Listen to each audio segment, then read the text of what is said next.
Pessoal, começando mais um Giro da Economia nessa semana. Olá, sou o Guilherme Régio, economista aqui do canal, e vamos para o principal assunto, que é o tarifaço do Trump. O que está por trás disso? Tá? O que o Trump está almejando? Na verdade, ele quer que os países sentem para negociar. Nas palavras dele, até vou parafraseá-lo aqui, ele falou que inclusive a barreira não monetária dizima a indústria norte-americana. Ele não diz só que a tarifa é o principal problema. Ele também cita que eles manipularam nossas moedas, subsidiaram nossas exportações e roubaram nossa propriedade intelectual. Lógico que tudo isso faz parte de um jogo de palavras dele, tá? E eu vou explicar para você basicamente o que está por trás dessas palavras, o que ele está esperando com isso tudo. Fica comigo até o final do vídeo que esse vídeo está imperdível. E aí, pessoal, vou mostrar aqui para vocês só o que na verdade o Trump acabou mostrando, que tudo para ele no superlativo. Até a tabela que ele ergueu, tá, para falar com os jornalistas aqui é uma coisa meio, né, fora da casinha. Mas vamos lá, a China, que é o principal parceiro comercial dos Estados Unidos, recebeu uma tarifa de 34. Qual foi basicamente aqui o que ele pegou para fazer essas tarifas e como é que ele fez esse cálculo desse racional? Ele pegou quanto que seria a tarifa que os países impõem para produtos norte-americanos e ele colocou metade desse valor, tá? Para os produtos agora que seriam disseminados na economia norte-americana. Só para ficar mais claro aqui para vocês, o Brasil saiu muito bem, tá? Dentre todos os países aqui, que se a gente for ver numa média, o Brasil ficou com o mais baixo índice, que é de 10%, tá? Enquanto outros países receberam muito mais. Por exemplo, se a gente pegar a União Europeia, foi o dobro, foi 20%.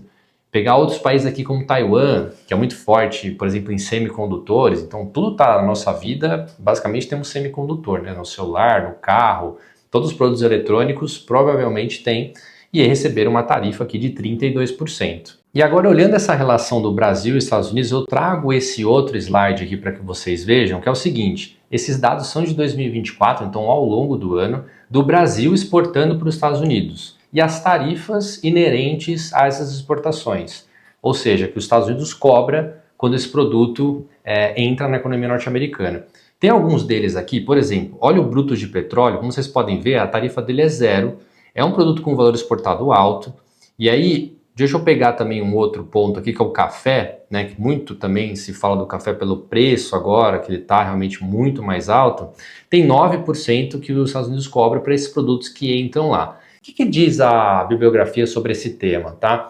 Os países eles sempre tentam, na verdade, tarifar os produtos que vêm de fora, tá? Essa é a boa contabilidade social que se faz nesses cenários, né? Você nunca taxa exportação, né? Quando você taxa exportação, na verdade, você está agindo contrário à sua economia, porque você sempre quer mais exportar. Quanto você mais exporta, mais capital estrangeiro entra na sua economia e a sua moeda ela fica mais valorizada frente a essa moeda internacional, como por exemplo o dólar, que é a principal moeda que a gente negocia os principais bens do mundo. Agora, vendo do lado contrário, colocando alguns itens que os Estados Unidos exporta para o Brasil, você pode ver que muitos, né, têm a tarifa cobrada pelo Brasil zerada. Deve ser por isso que provavelmente a gente teve uma benesse tributária dos Estados Unidos que só está, na verdade, cobrando 10% dos nossos produtos. Né? Alguns deles até tinham uma alíquota maior, então tem que ver como é que vai ficar essa relação. Por exemplo, como carne bovina, que eu mostrei no outro slide, tinha 10,8 de tarifa. Será que vai converter para 10? Alguns pontos aqui ainda precisa ser azeitado, porque essa tarifa ela vai entrar apenas no dia 9 de abril. Então até lá, acho que o governo norte-americano está imaginando que esses países vão sentar para conversar, e esse é o principal intuito desses tarifaços, é causar realmente um rebuliço no mercado internacional, para que possa haver uma negociação melhor aqui do lado norte-americano, obviamente. Aí, pessoal, agora trazendo em miúdos, como é que funcionaria essa questão das tarifas aqui num gráfico que eu particularmente achei que nunca ia usar esse gráfico da minha vida por tão básico que ele é, mas ele é muito bom para mostrar para vocês como é que funciona o impacto de uma tarifa na economia. A gente tem, dentro desse gráfico aqui, preço e quantidade, tá? O preço você tem no eixo vertical e no eixo horizontal você tem a quantidade. Essas duas barras que vocês estão vendo aqui é a oferta e demanda. A oferta é a quantidade de itens ofertados nessa economia e a demanda ela representa a quantidade demandada dessa economia, desses bens ofertados. Quando você tem o equilíbrio é quando o preço casa com a quantidade das duas barras oferta e demanda. O impacto de uma tarifa, ela está exemplificada aqui nesse ponto em azul. Então, no caso, quando uma tarifa ela aumenta os preços, que é o que o Trump está fazendo na sua economia local, porque vai ter uma tarifa, essas tarifas, por exemplo, né, brasileiras que não tinham até no passado vão ter 10% o preço na economia doméstica norte-americana, vai aumentar basicamente ali em 10%. Aí tem que ver como é que vai ser essa força de produtores, consumidores, pode até aumentar mais que 10%. Tem muitas pessoas que se aproveitam também desse cenário para poder aumentar preços mais do que deveria, né? Então, vai ter um aumento de preço. Esse aumento de preço desloca esse ponto de equilíbrio para um outro ponto, que aí pode haver excesso de oferta ou demanda. Nesse caso aqui, a gente tem uma perda de bem-estar, que é justamente esse triângulo onde vocês estão vendo em azul. Então, a economia ela acaba ficando subótima. Por isso que as tarifas em si, elas são péssimas para a economia, porque causam uma perda de bem-estar. As pessoas não conseguem comprar o que elas compravam antes na mesma cesta, e com isso todo mundo sai perdendo. Por isso que a boa economia nos diz que é preciso a gente ter sempre tarifas baixas do todo o mercado, porque os países eles acabam se especializando naquilo que são bons, né? E aí a gente tem, na verdade, todas as pessoas se beneficiando das trocas entre países. Agora vamos lá, remontando a boa bibliografia sobre o tema. Quando a gente pega os livros de economia internacional, e aí eu vou dar alguns exemplos aqui de autores, por exemplo, Paul Krugman, que vocês podem ver aqui que tem a capa do livro aqui dele, ele fala que os países eles ganham muito nessas trocas internacionais, que é basicamente a teoria de vantagens comparativas colocadas a nível mundial entre as trocas entre países. No caso brasileiro, tem um caso mais importante aqui, que é basicamente o país pequeno trocando com um país grande que é os Estados Unidos. Geralmente, nessa troca, os países pequenos eles tendem a ganhar muito mais com essa troca do que o país grande. Afinal, a gente precisa muito mais da economia norte-americana do que a economia norte-americana precisa da nossa. Grande parte das nossas exportações dos Estados Unidos são commodities, né? Como vocês podem ver, petróleo, carnes, enfim. Né? São itens que eles podem pegar em outros lugares, né? Que é, talvez com preço mais caro, sim, porém a gente não tem onde pegar alguns insumos produtivos fora da economia norte-americana, né? Então tem várias coisas aqui que a gente consegue elencar. Por exemplo, um deles é o ganho de escala. Então uma economia pequena consegue entrar dentro de um mercado muito maior e com isso, né, garantir muito mais lucros, dado que ele só tem acesso, por exemplo, ao mercado doméstico. Um outro ponto muito importante que a gente precisa mencionar é o aumento da concorrência e da eficiência. A partir do momento que a gente acessa mercados mais envolvidos, a gente precisa ter alguns padrões que precisam estar de acordo com esses mercados envolvidos. Por exemplo, na União Europeia, quando a gente vai exportar carne, eles têm um padrão de qualidade lá, eles se preocupam muito com todos os aspectos da cadeia da carne para ver se não tem algum tipo de doença. Então, os consumidores locais, né, que não têm necessariamente esse tipo de exigência, acabam melhorando os níveis até do consumo doméstico por conta do mercado exportador. E também a transferência de tecnologia e eficiência, né, com base no acesso a esses mercados envolvidos. Então, no mercado norte-americano, uma coisa que dá para perceber claramente é um mercado muito mais envolvido no aspecto de produtos, de serviços. Então, tudo que a gente acaba também importando deles acaba gerando, né, um consumo interno aqui e também pode gerar, né, algum item que a gente possa fazer uma engenharia reversa, que foi muito feito, né, pelos países asiáticos, por exemplo, né, no Japão, depois da Segunda Guerra, fez muito isso.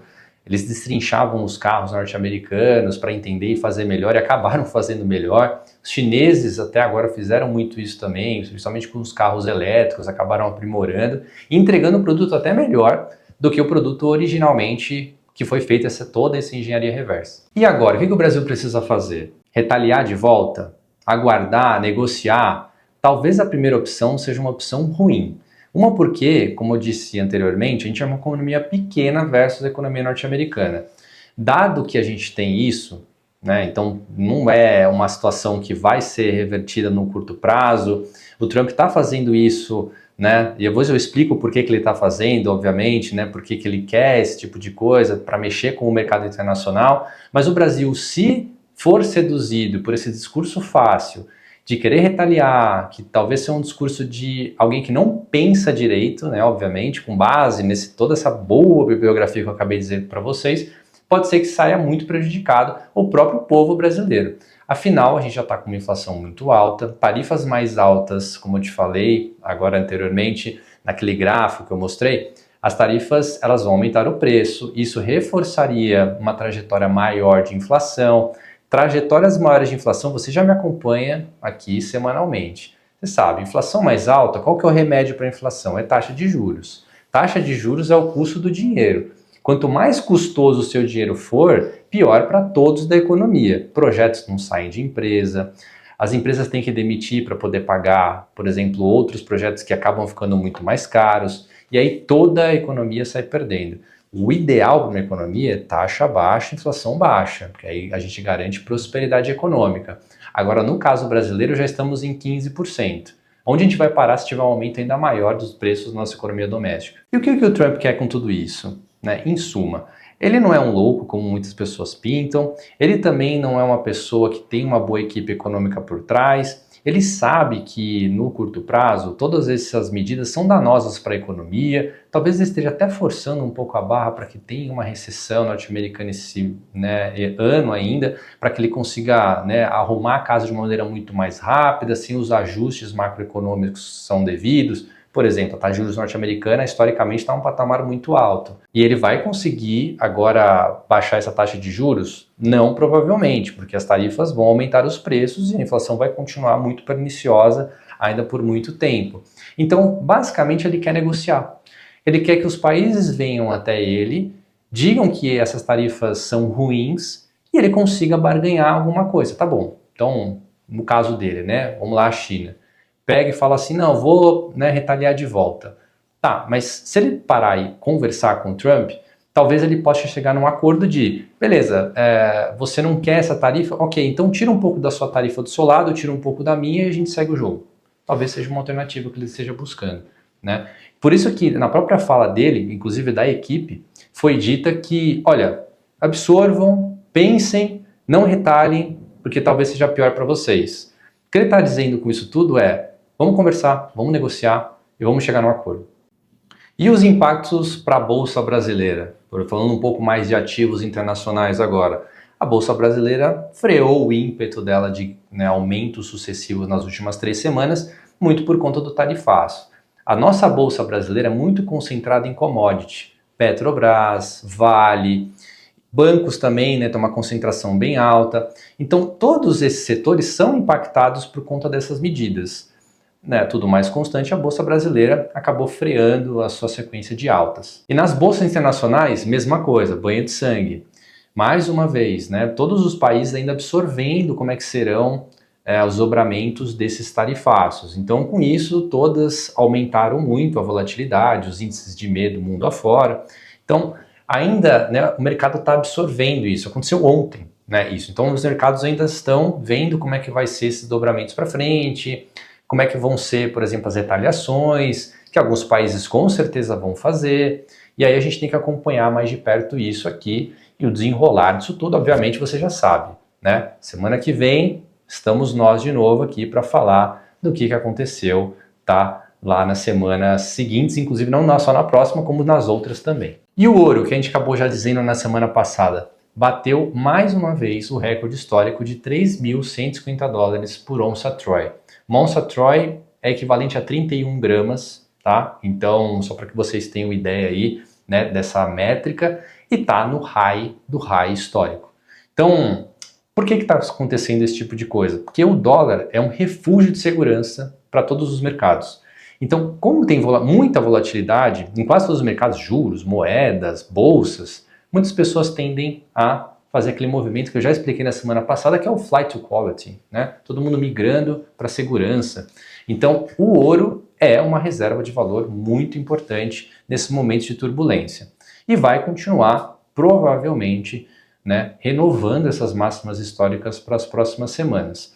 E aí eu me pergunto, você já viu que o mundo de 2025 começou todo atropelado e você está sendo atropelado por essas notícias e não está fazendo nada. Se você está muito perdido, né, do que você deve fazer. Tem vídeo no canal aqui sobre ETF, tem vídeo, né, do Vitor aqui explicando como é que monta uma carteira dolarizada.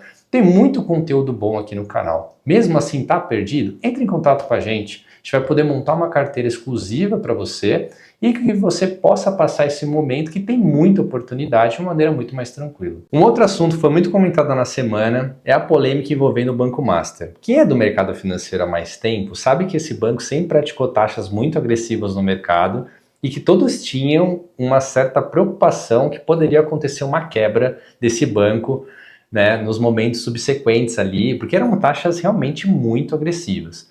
Mas aí tinha a garantia do FGC, que é o Fundo Garantidor de Crédito, caso acontecesse alguma quebra desses CDBs, dessas LCIs, LCAs do banco. Porém, agora um banco estatal quis comprar a participação dele, que é o BRB, o Banco de Brasília, por cerca de 2 bilhões. E o mercado ficou em polvorosa, porque um banco estatal, né, querendo comprar um banco que sabidamente era um banco que tinha muito crédito podre. Não só isso, né? Acho que o banco ele também tem créditos bons, como por exemplo, né, os seus ativos ali do Crédito Sexta, que são, né, empréstimos ali voltados mais para quem é consignado, funcionário público, que os bancos querem realmente, né, atacar esse tipo de nicho, que é um nicho muito importante. Porém, o BRB está fazendo um movimento muito ousado, né, para um banco estatal.